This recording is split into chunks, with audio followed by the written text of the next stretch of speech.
Oh my god, how exciting. Slick. Ooh. Oh my goodness. Keep it in your pants. Oh, I can't. It's just It's been so watching long. this movie got me so excited. Excited to So consider the roused. ramifications of French involvement in Algeria? No, not that part. No? That's the depressing part. I want to talk about the kinky stuff. Oy. I Alright, if you know. must. I'm so excited. Anything that involves like a woman with blood on her face. Ugh. Yeah, what is it? Okay, hold on. Time out. I'm making the T motion with my hands. What is it with you and blood-covered people? Because I have a distinct memory, and I'm pretty sure that it's you. Around the time Drive came out, Oh my god. and around Leave the time, my fetish alone. hold on. Around the time Drive came out, and like the first like promo images, one of them was Ryan Gosling all bejacketed in satin and just drenched in blood. And I distinctly remember you going or saying something along the lines of, "I have a massive erection," because of this picture. So really quick, have I never talked about my Blood fetish? Oh my god! on Just this? that's two words that shouldn't be together, dog. It's not like I don't Blood have like a fetish. fetish for like I don't want like to be covered in blood, but like let's just say like a guy gets into a fight and then he comes up to you afterwards and he's like a little beaten up and he has some blood on his face and then I get to like wipe that blood off or like it stays on him and then we have sex. Like that's hot. There's something about a beat up man that just gets me off. Let it be known, Juan, that I am kink shaming you in this moment. I am I don't give shaming. a I'm, fuck. I'm kink shame. Welcome to I am shaming your hemoglobin kink. Let me live. Let me fucking I mean, live. I mean, you can live all you want, just as long as you live in shame. Nah, I'll deal with it. Okay. You reveal a lot of shit on this show, man. I do. I really do. See, I come here with the idea that I want to entertain and inform people in a like semi-comedic way and bring like whatever small amount of expertise that I have incurred in my time as a film guy. And basically, you're telling jack-off stories, which is I can do both. Why can't I be multifaceted? Oh man. Okay, I think that's enough. So welcome to episode 30. We made it, kids. The big 3-0 of Stuck in the Middle with You, a podcast where two guys take a look at a critically divisive film and see on what side of the consensus they fall on. My name is Derek Gade.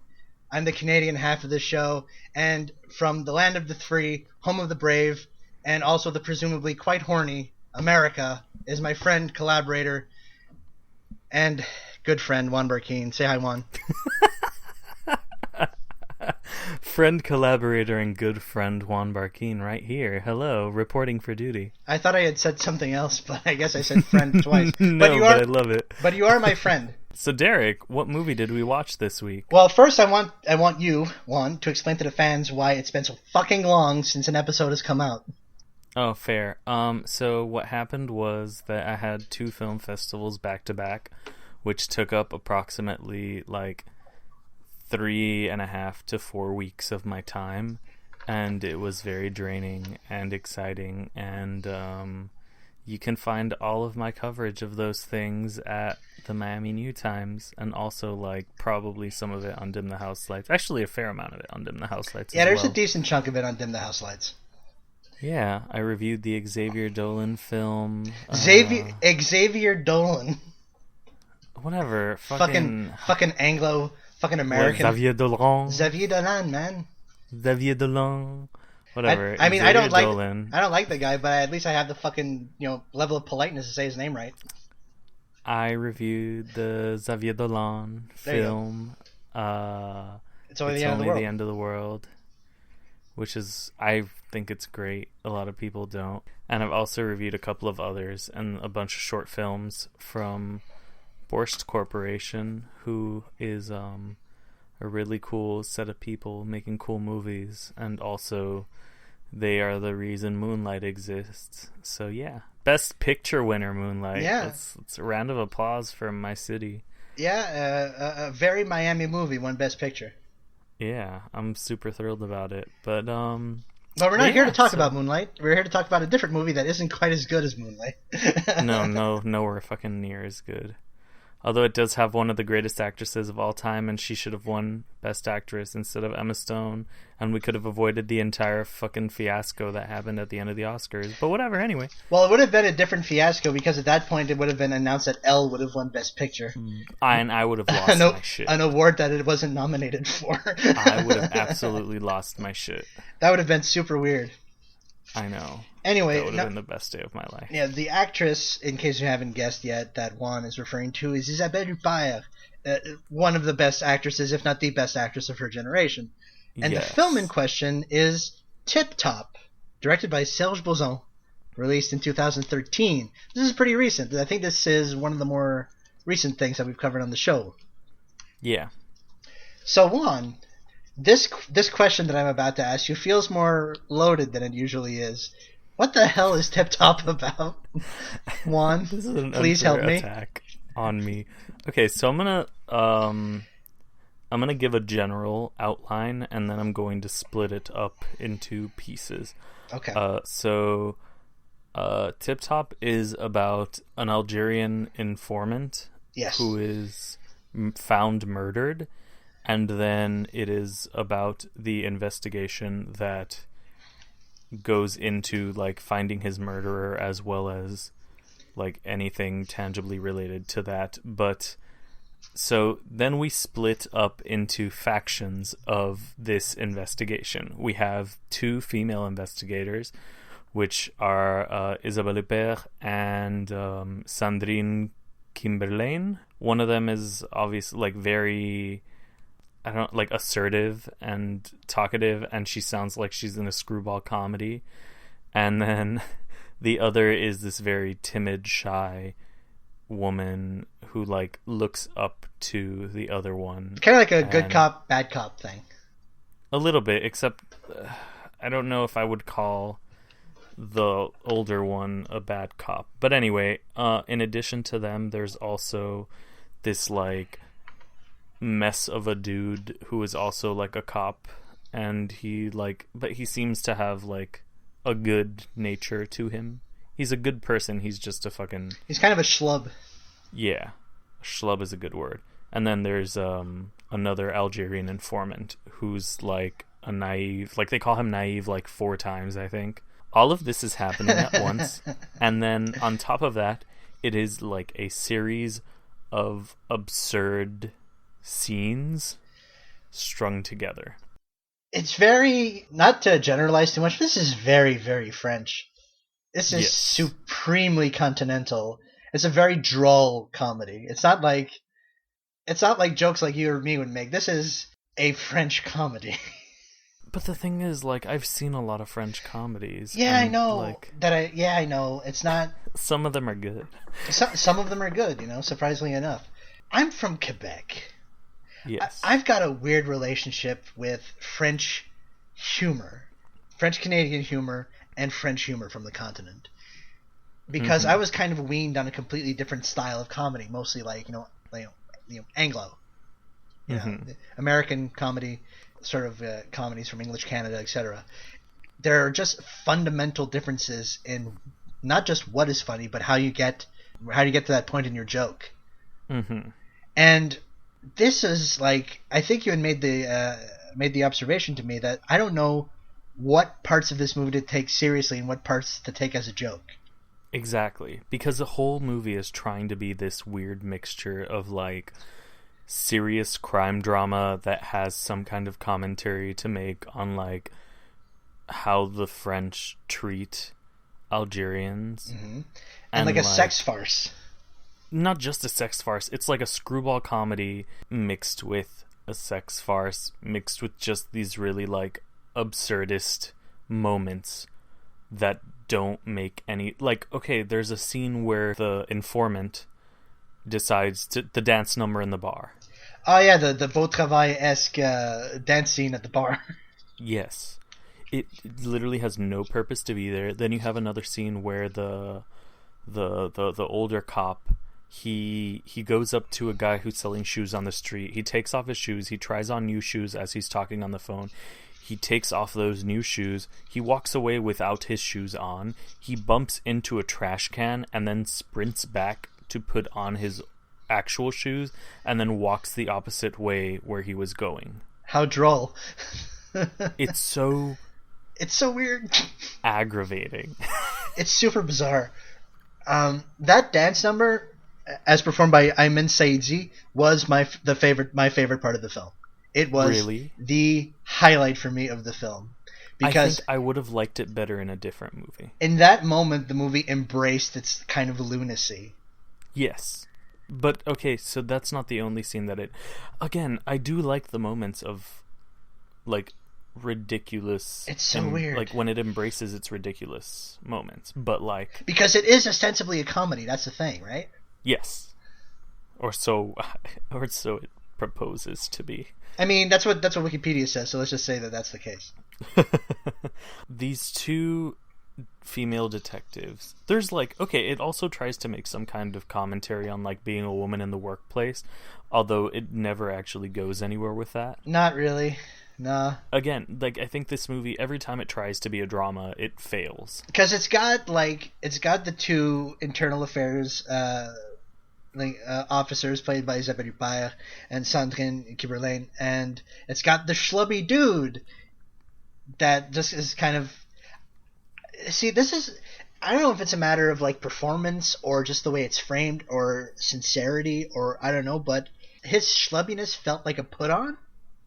Yes. Like, the fact that he was kind of slovenly and kind of, like, sexist and felt like it was a professional put-on. Like, this is the persona... This is his police persona. Yes, I don't disagree. That he inhabits.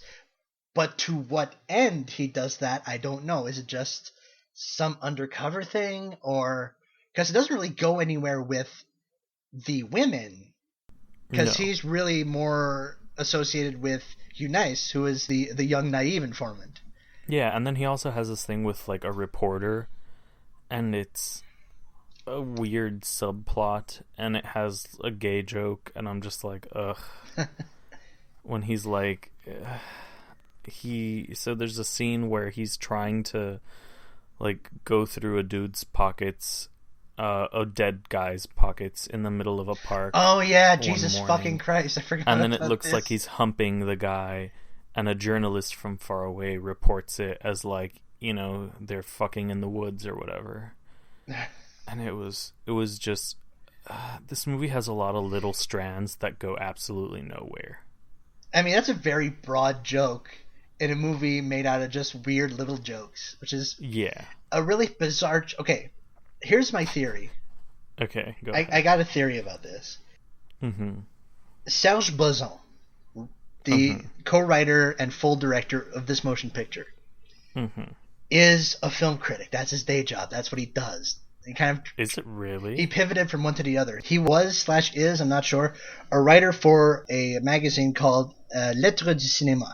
So it's kind of like a Nouvelle Vague-esque group of writer-directors with these kind of idiosyncrasies. And this plays like a very writerly, criticky movie with kind of like its own inverted language, its own kind of codes that aren't immediately apparent to your eye, just the random-ass layperson. Because this is my first do-si-do with Serge Bazin's movies. He's made a few already. This is like his fourth or fifth movie. Yeah, but I mean, his last one, his most popular one, you told me was, or I also saw, was a World War I musical. Yes, La France. And that again, this just sounds so aggravating to me. I mean, it's like it's another kind of writerly sort of thought exercise genre mash 'em up. I don't think it does it for me. I don't mind absurd critiques, but the critique kind of felt tacked on. Yeah, that's the problem. The political aspect of the film is a mess. Feels kind of spot welded onto this weird provincial sex comedy. The integration is not super well done, or at least it feels kind of jagged. Unless that jaggedness is part of the point, and then I just have to start interrogating if I have to start asking myself that question, that's like a red flag. Exactly. Like, doesn't matter if it's the point. It's the question becomes then, do we think he did it well or not? And I don't think he did it well. Now, that said, there are filmmakers who do the relationships between the French and Algerians very well. I mean, even though I don't care for this movie, Michael Haneke's Caché, I think, is a good example of like how to do that. This is not. I thought you were going to say like the Battle of Algiers. Well, yes, Battle of Algiers is like the fucking... Which I feel is like the OG. Yes, I just thought Caché was like a different... It's an interesting way to think of these two different movies put together. I've got a quote here, which may or may not shed light on what we're saying right now. Pulled it from the website Mubi.com. That's MUBI.com. Okay. And this is your friend and mine, Miriam Bale, a film critic, basically laying out what Boson and friends are about. Quote, The Lettres du Cinéma group is not another new wave, but rather directly related to the original French new wave. These are critic filmmakers. That's critic-filmmakers, most obviously, but they also have a very similar relationship to classic films, to classic American films, especially as those original Young Turks. Serge's group is bringing films back to a simplicity, primacy, and strangeness, also a group dynamic, parentheses, in production and theme, of classic film that was lost a little with the French directors since the 70s and 80s. Okay. So what say you? I mean, like, in fairness, I've only seen, like, this one movie, so I can't really comment on them as a whole. Yeah, same. These movies aren't super easy to come by, ladies and gentlemen. Yeah, at all. Okay, so, I guess I'm curious. What did you think was the best part of this movie? Like as far as, like how it was put together? Or just, like, your favorite part? Outside of, like, the dancing bit. Like, what do you think was your favorite...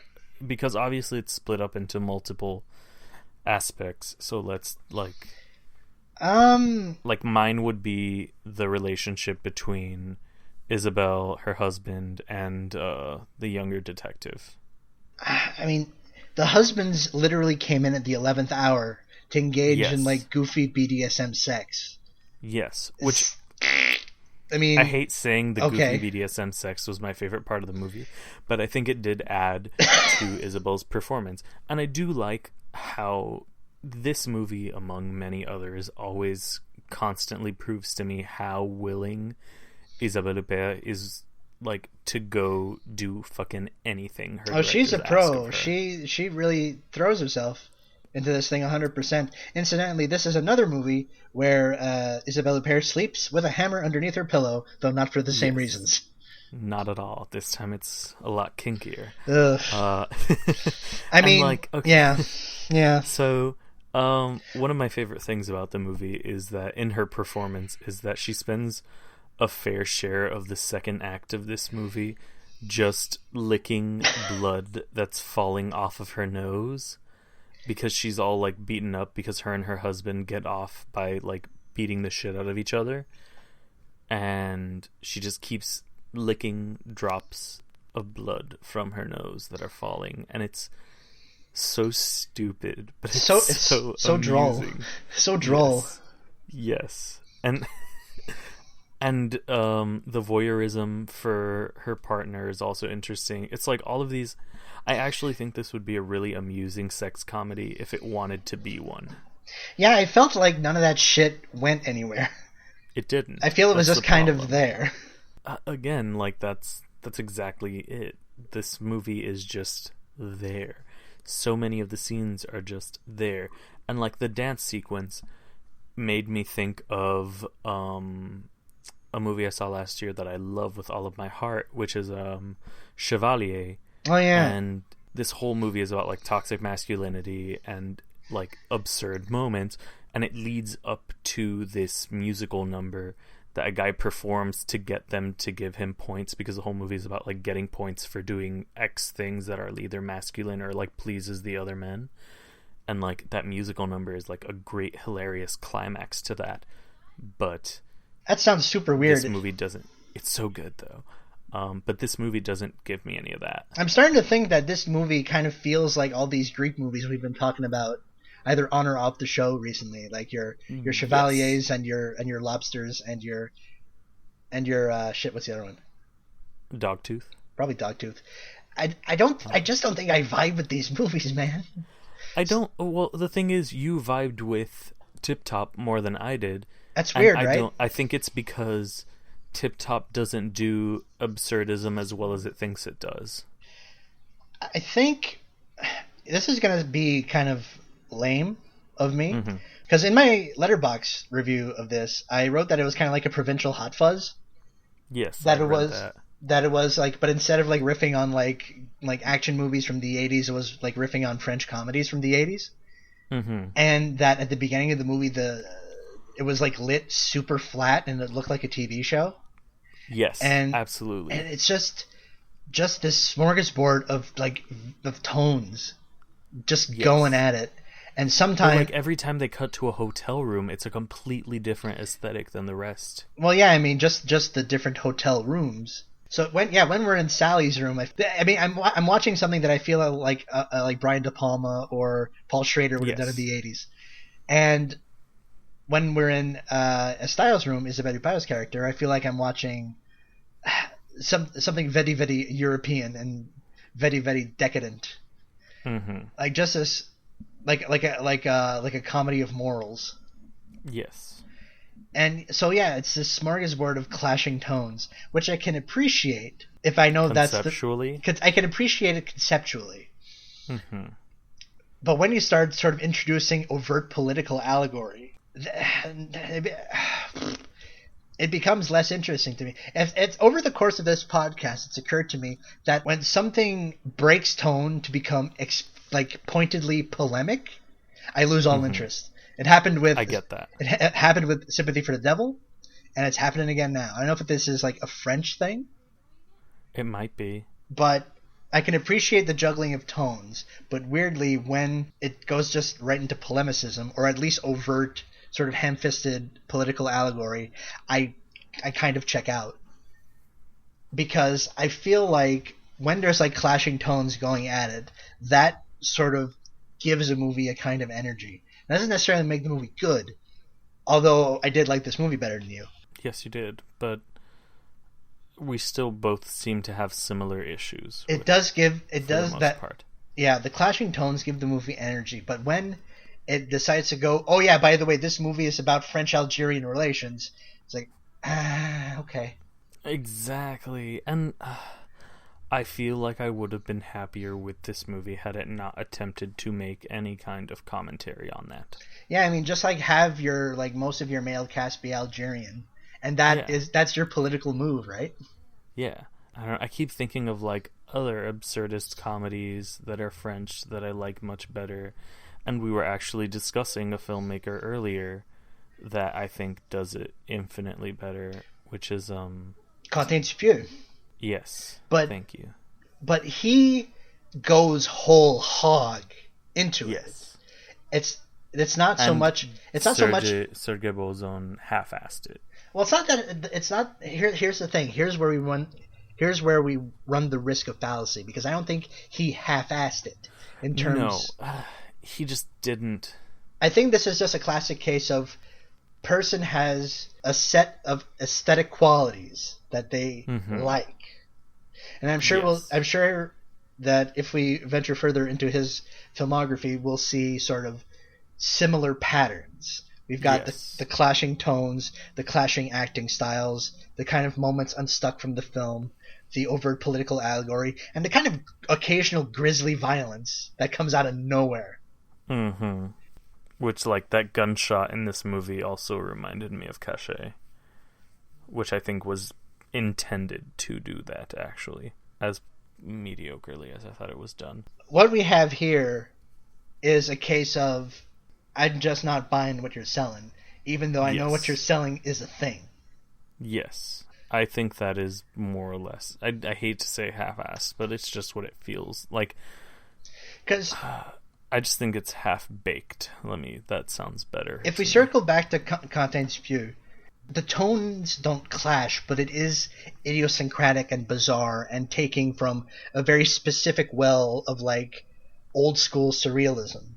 Yes. it's deliberately one tone. Yes. And this is just multiple tones. And the movie's absurdist streak is just one thing.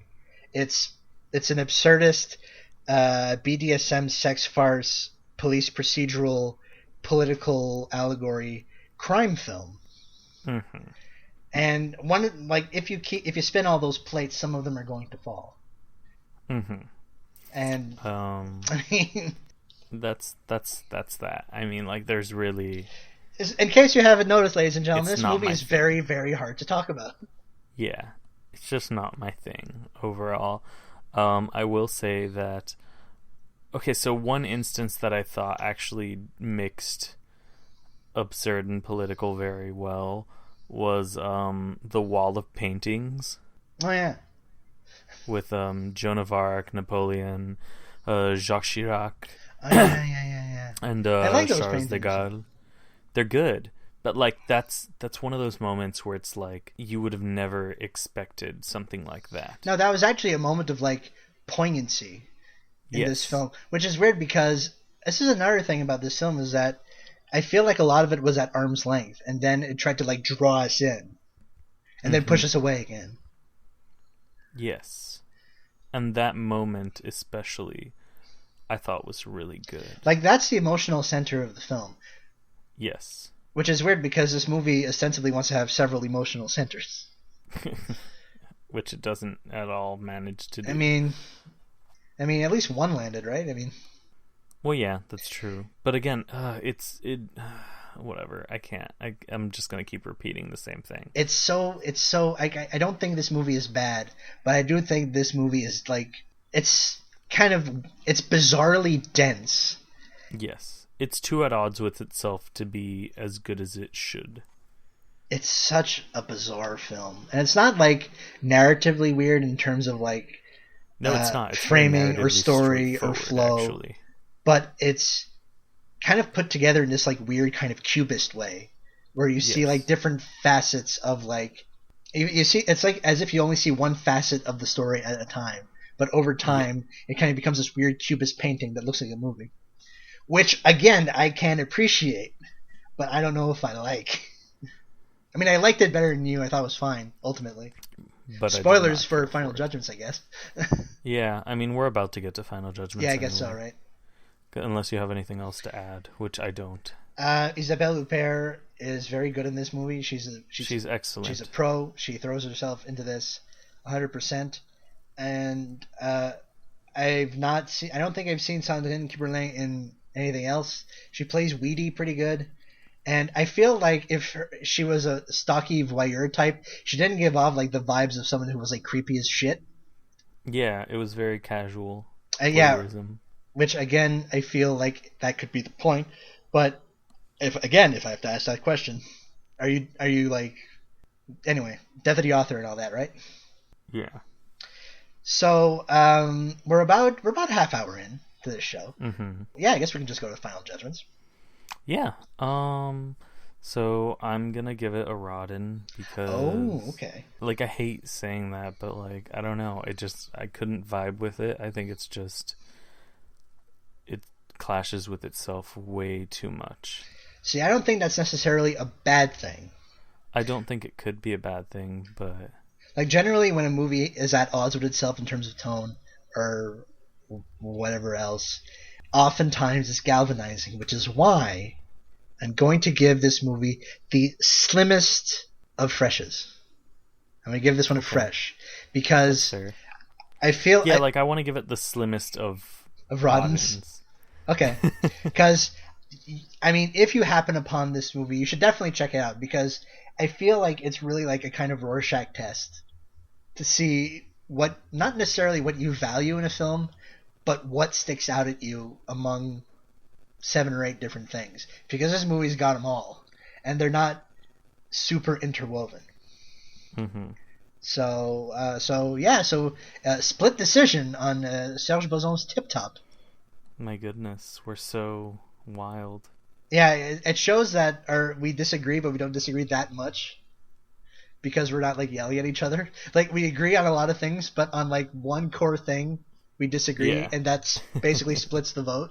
So, traditionally, after we wrap up discussion of the film, we go right into recommendations. Oh my god! In which, I don't even know what I'm gonna recommend. Where, to remind my dear friend, where we recommend a film, but we are limited to a film that is that shares either a director, a cast member, or a year in genre with the movie we did, aka Tip Top.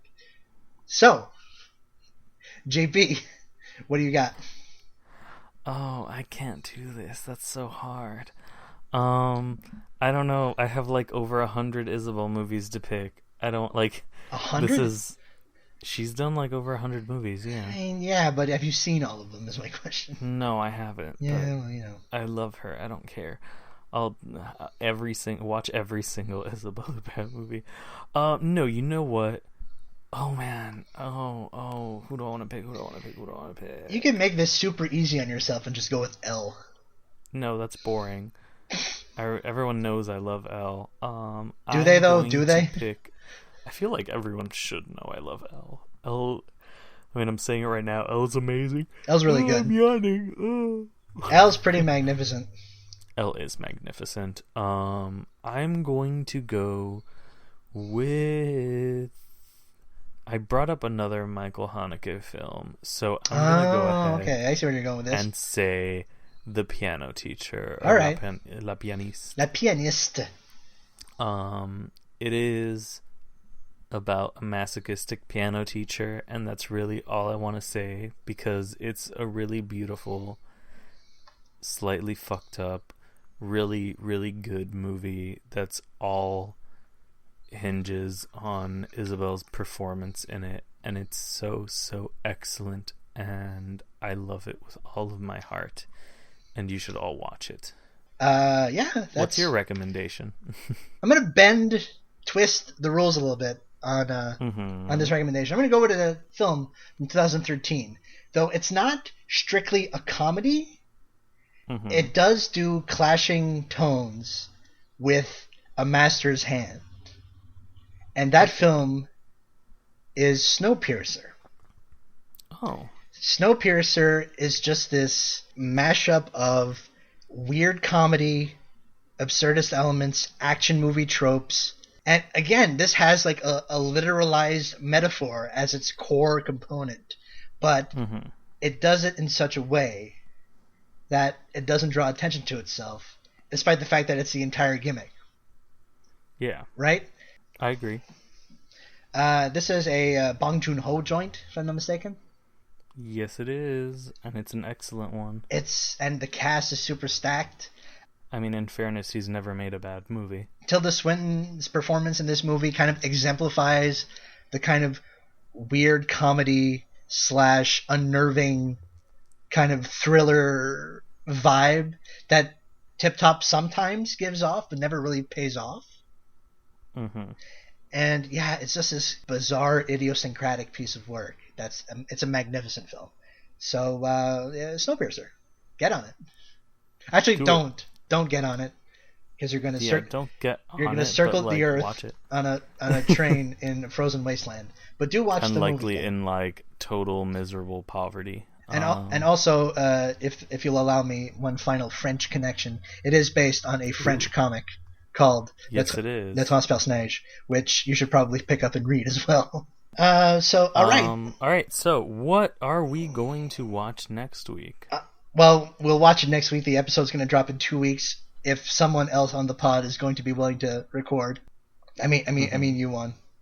There's a lot of really good ones that we could pick. There's a lot of really weird ones we could pick, because I mean, the whole gimmick of the podcast is that we want to pick kind of like the forgotten scraps of the middle.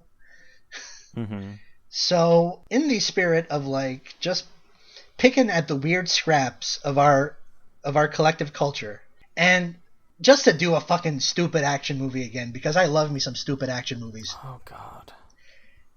We are going to be doing, for the next episode, Above the Law from 1988, directed by one Andrew Davis, but more importantly, starring Steven Seagal. How fun. Yep. I get this one back. I'm so excited. I can't wait. I was going to say, you can hide it very well. I'm doing such a great job. So, Above the Law. That's going to be fun as hell. It's going to be... That sounds good. I'm sure I'll enjoy myself. It's going to be so fun. Just a little bit. All right. Sure. So, in case you didn't know... It's got Pam Grier and Sharon Stone, so I'm sold. And it's got Steven Seagal. I don't care. It's literally all about Pam Grier and Sharon Stone for me right now. Roger Ebert says, in a fresh review, it contains 50% more plot than it needs, but that allows it room to grow in areas not ordinarily covered in action thrillers. Okay. All right. We'll see. We'll see. So Juan and I run a website. It's called Dim the House Lights. You can find it at dimthehouselights.com. Reviews, essays, capsules, the Tournament of Films, 2 Tournament of Films actually, and guest writers, all sorts of cool shit, all for your perusal for free at dimthehouselights.com. Both Juan and I write. We also have a small stable of writers, Michelle Arf, Chris Mello, and Ross Burks. This episode, I think, will be the first one to be released under the Noise Space Podcast Network banner, which is being run by my friend and yours, Matt Ribeiro. And Matt and I actually have another podcast, which is currently dormant, called The Field Guide to Canadiana. One of these days, we will record another episode, I promise. You can also listen to Ross and Michelle's podcast, Reloading the Canon, which is also featured on the Noise Space Podcast Network. You can find all of my shit at MontrealSchlockCity.com. You can find all of Juan's shit at the Miami New Times. Are you writing anywhere else these days, man? No, just with you. And we are both on Twitter and Letterboxd. My username at both places is Derek_G, and Juan's is Whoa, It's Juanito. That's Whoa, W-O-A-H, It's Juanito, all one word. So I think that covers everything. Yeah, it does. See you next week, nerds. What he means is that we will see you in 2 weeks. We promise. I know, but that's what I roll with. Okay. Well, you're wrong, but okay.